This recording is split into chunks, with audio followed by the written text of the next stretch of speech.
I'll be doing the interpretive talk with you guys today. So Boo is currently munching on some sunflower seeds and nuts. So Jenny and myself recently fed him in this area. So we do supplement 50% of his diet here. The other 50% he gets himself. So 50% that we supplement at the moment is around 28 kilos of fruits and vegetables each and every day, plus some seeds, mixed berries and mixed nuts. So we do try and feed him those at random times and in random places. So we did not feed him to get him out for this tour. It purely just happened to be a good time to throw him in some food. So we mix that up every day. We also never feed him in the same place day after day because we do not want him to associate us or a certain place with food. So we try and mix that up as much as we possibly can. It was just lucky timing that he is right here eating his food right now. So this is the beautiful Boo. He is 23 years old. So the reason that Boo is here at the Grizzly Bear Refuge is unfortunately a bit of a sad story. So his mother was illegally poached and killed by the side of a highway in Wells, British Columbia, when he was just 4 months old. So he was born in the wild. And so after his mother was killed, him and his brother Carey, the reason for their name is they were found in the Caribou Mountains region. Carey and Boo both climbed up a tree, which is what their mothers teach them to do if something is to happen to her or if they are to come in danger of any face to face with danger of any type. So they both climbed up a tree, and it did take conservation officers over 24 hours to coax those two cubs down from that tree because they were so frightened with what they had just witnessed. So at the time, it was also protocol to euthanize orphaned grizzly bears. It was seen as more humane than letting them die of dehydration or starvation in the wild. But we're super lucky that Grouse Mountain, which is in Vancouver, it's an animal refuge, it was able to take the two cubs in. So for the first year of Carey and Boo's life, they lived at Grouse Mountain and they were bottle fed and hand raised back to health, alongside the two grizzly bears that still reside at Grouse Mountain today, Grinder and Cooler. So after all four of those cubs continued to grow when they're about 2 years old, Grouse Mountain soon realised we don't have the facilities to keep 4 grizzly bear cubs, we can only keep 2 of them. So at the time, Grouse Mountain was owned by the same overarching company that Kicking Horse is owned by. So Kicking Horse was able to put their hand up and say, hey, we can take those 2 cubs in. So this facility was then built purposely for the 2 of them. So Carey and Boo moved in July of 2003. And this is where they were to live out the rest of their lives. So unfortunately, Carey did pass away during his first winter here with us. He had a spontaneous intestinal twist, which is something quite common in large mammals, something no one can really predict or prevent. So he did pass away during his first winter denning season here. But Boo has continued to thrive, and he is now 23 years old. So in the wild, grizzlies usually live till they're about 20 to 25, but in captivity, they can live 30 to 35. So we're hoping that we still have about 10 years left with Boo. He is doing exceptionally well for his age. So Boo has 20 acres here at the Grizzly Refuge. It's the largest enclosure for a single bear in the entire world. So he's a very, very lucky boy, and he does use every single corner of his enclosure. So he has 4 ponds within his enclosure as well. He's got 2 at the front end of his enclosure that have a stream running through the middle, although that stream is not flowing at the moment as we have not had rain for about 2 weeks. He also has 1 pool smack bang in the middle of his enclosure under that gondola line. That pool he actually dug himself. So in the wild, grizzlies build their own wallows, little water holes for themselves. So it's pretty cool that he was able to do that, and he had that instinct to do so. He also has 1 other pond at the far end of his enclosure. So also at the far corner of his enclosure is a separate 1 acre area, which is his isolation area. So it's fully fenced off from the rest of his enclosure, and it has a gate so we can lock him safely into that area if we need to. We do that quite frequently for around 10 to 15 minutes, usually each morning, so that we can enter his main habitat here safely. So while we're in his main habitat, we'll do habitat work such as weed whipping the outsides of his enclosure as this fence is electric. And so if vegetation is touching it, obviously it shorts out. But we also like to set him up some enrichment in the form of treasure hunts. So This morning, myself and Jenny, one of our other guides, we entered Boo's enclosure down here where that viewing platform is over the corner. We went and we hid his food under rocks, under logs, up trees, just to make it a little bit more difficult for him so he doesn't know exactly where he's going to find his food. So that is one of the forms of enrichment that we use. Another thing that we do for enrichment for him is we make him toys out of fire hose. So fire hose is the most durable material that we have access to. So he has fire hose balls and frisbees and pinatas, all sorts of things that we can wedge his food into, so then he has to work out how he's going to use his claws and his mouth to pull that food out. So it's another great way for enrichment for him. Another thing that we will occasionally do is we'll get a rotting log, there are some near here, get a rotting log and we will smear peanut butter on it and sprinkle sunflower seeds on top. And he has to use his tongue to lick that all off. So try and keep him as mentally stimulated as possible, which is another reason why we never feed him in the same place at the same time, so that he does have to keep guessing and he actually has to use his senses to work out what that food is, because we never feed him in front of him either. So really important that we keep him mentally and physically stimulated. So each and every year Boo does go into a winter dormancy period, as all bears do. Far end of his enclosure around the corner he does have a fully artificial den. So his artificial den is a log cabin. So he's quite a fancy bear. He spends every winter in that log cabin. The reason that he has to have an artificial den is because we need to know where he is at all times. So in Golden, around this area, elevation will usually get around 1.5 meters of snow each and every year. So this fence becomes significantly shorter, and both sides of his enclosure are ski runs in the winter. So it's not safe for us to not know where Boo is at all times, because we don't want him to decide one day that he would like to have a skier for lunch. So he spends every winter in that artificial den, and there are also cameras inside, so he is monitored throughout the entire winter. So leading up to his winter dormancy period, he will continue to eat more. So at the moment he is entering hyperphagia, which is that period where all he is thinking about is food. So we are supplying him with around 40,000 calories of food each and every day. Now we're closer to 50,000 calories just before he enters his winter dormancy. So at the moment that is 28 kilos of vegetables each and every day. So corn, sweet potatoes, apples, carrots, mixed seeds, mixed nuts, mixed berries, those sorts of things.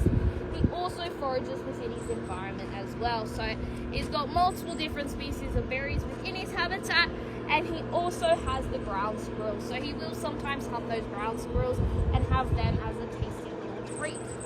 He also gets meat every couple of days. So this morning he got about a kilo of cod. We mix up that meat every day. So try not to feed him the same type of meat too often so he doesn't become accustomed to it or fussy in any ways. So he can eat every single type of meat except for pork.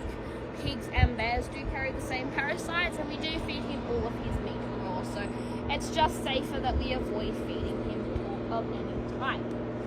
So we are also a roadkill donation centre. So occasionally he will get a carcass. About 2 months ago he did get a carcass, a deer carcass, which he thoroughly enjoyed. So mix that up as much as we can for him.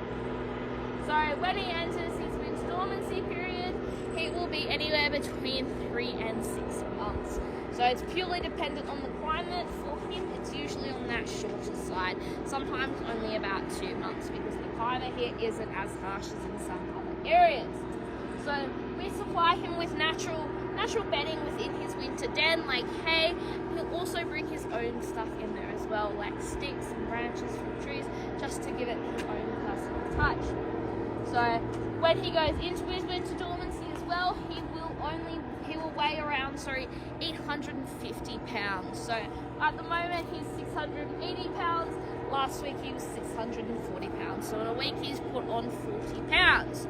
Now you're probably wondering, how do we know how much Boo weighs? Yep. So Boo actually has a set of scales within his habitat. It's a little wooden platform, and he is clicker trained to step on those for us. So we never do that in front of the public because it is not a trick for him. It's purely so we can aid him in his care. So we can work out how much food we need to be feeding him. Also allows us to make sure he is hitting those target weights at target times. So clicker trained to step onto those for us. We use a white post as his target, so to speak.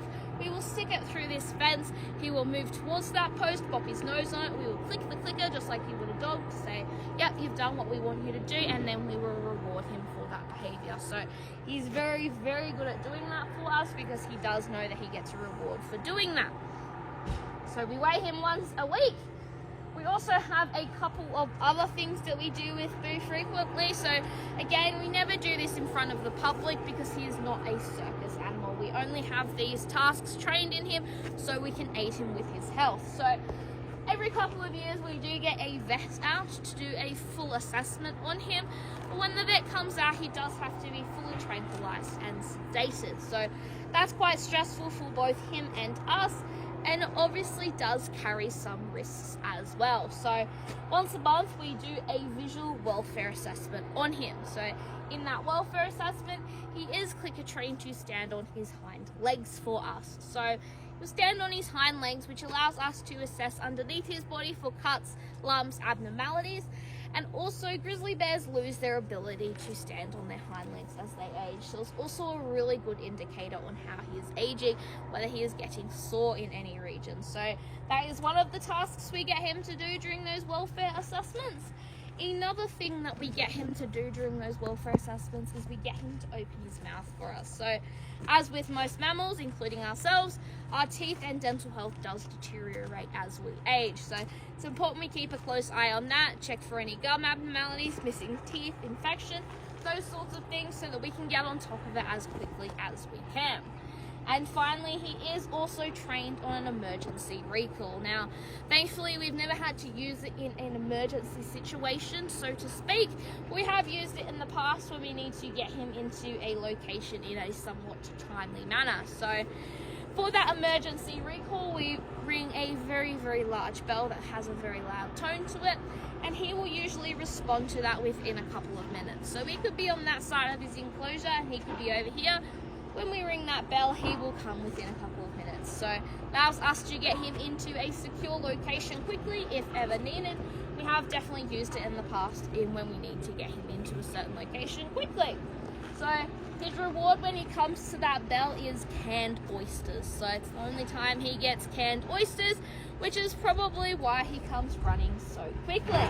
We're pretty much ringing his canned oysters bell. So very, very good at doing that, but we do practice it once a month just so he remembers that ring, because obviously if there is an emergency situation, we need to make sure that he does actually answer to it. So that is another one of his skills that we have trained him to do.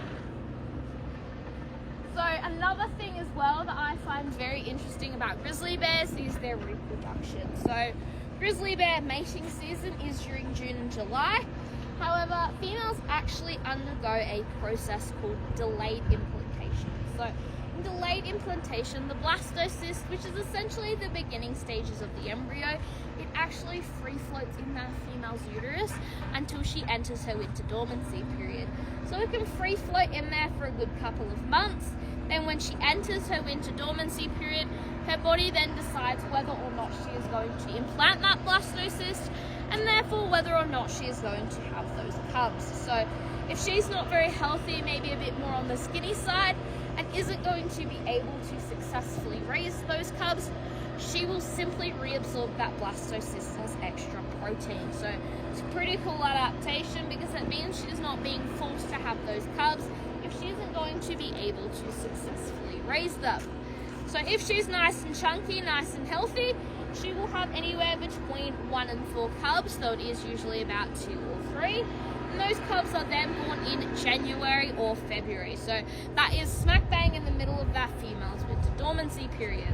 So when those cubs are born, they are completely hairless, blind, and have no hearing at all, only weighing around 2 to 3 pounds. So they are very, very small. So they then continuously feed on their mother throughout her winter dormancy, and when she wakes up, they still only weigh around 10 pounds, so they are still very, very small, which is why the mothers teach them that essential skill of climbing up trees, because if they don't know how to do that and they have to come face to face with danger, they don't have much of a chance of survival. So we're super lucky that Boo did remember that skill and was able to climb that tree, because likely he wouldn't be here otherwise. So grizzly bears do lose their ability to climb trees as they get older. They simply become too heavy. So black bears do continue to climb throughout their entire life. So if you see a fully grown bear up a tree, it is likely to be a black bear and not a grizzly bear. So each and every year, Boo does get many visitors, not just in the human form. We are smack bang in the middle of bear country here, so we have many bears that come and visit him every single year. In the past month, I think we've had about 2 grizzlies come right up to his enclosure to say hi, and multiple black bears. In fact, about 3 weeks ago, we actually had a black bear cub enter Boo's enclosure, so managed to slip through that fence, and it did get stuck inside. So we were shut for 4 days while we dealt with that issue. So we're lucky that that black bear did continue to climb trees whenever it came in contact with Boo, because otherwise Boo would likely have killed it. Boo has killed a unlucky black bear that has entered before. So closed for 4 days while we tried to work that out, but thankfully that bear did exit completely on its own, and it has been seen on the mountain since, living a pretty happy life. Don't think it's in a rush to come back, because I don't think it had a very good time in there. So definitely gets lots of bear visitors. He also has had one very, very large visitor. So in October of 2016, a moose was having a pretty bad day. It was being chased by a pack of wolves. We found the prints in the mud, and unfortunately soon its day went from bad to a lot worse, because it made the very bad decision of jumping directly into a grizzly bear enclosure. So Boo did take down that moose. We believe that he spent probably most of that night stalking down the moose, and then he found his perfect opportunity. Based on the tracks and fur found in the mud as well, we are pretty sure that Boo managed to corner that moose into this electric fence and kill it by shocking it to death. So that is exceptionally smart. He used his resources very well. When bears take down large mammals like moose, they usually end up injured in some way.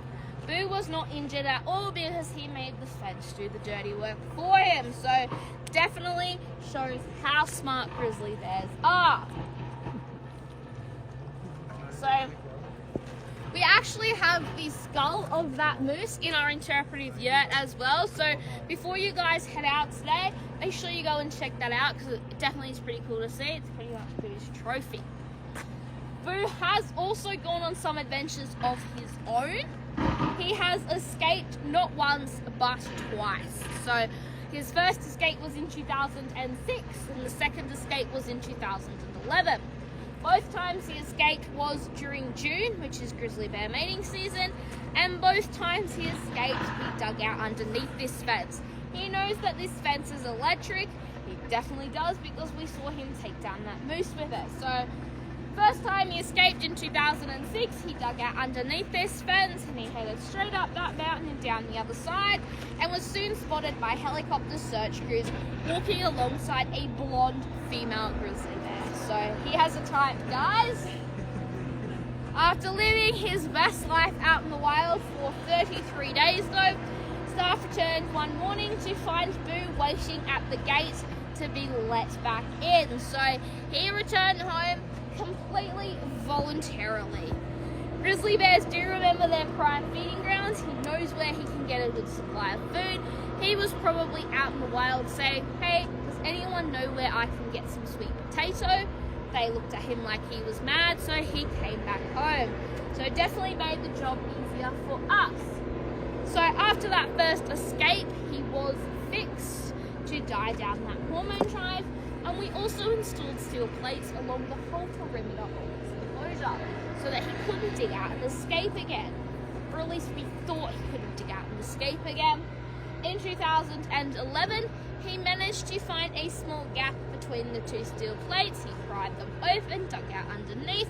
This time he headed straight down the mountain towards Cedar Lake, which is about halfway up this mountain.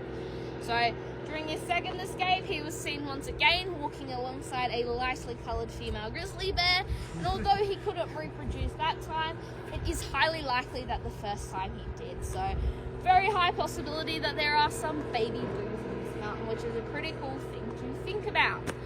So After living out in the wild once again for roughly 30 days, Boo returned home once again completely voluntarily. So it just goes to show he definitely does like it here. So after his first escape, he actually lost 100 pounds. So he lost 100 pounds in just 30 days. That is an awful lot of weight in a very short amount of time.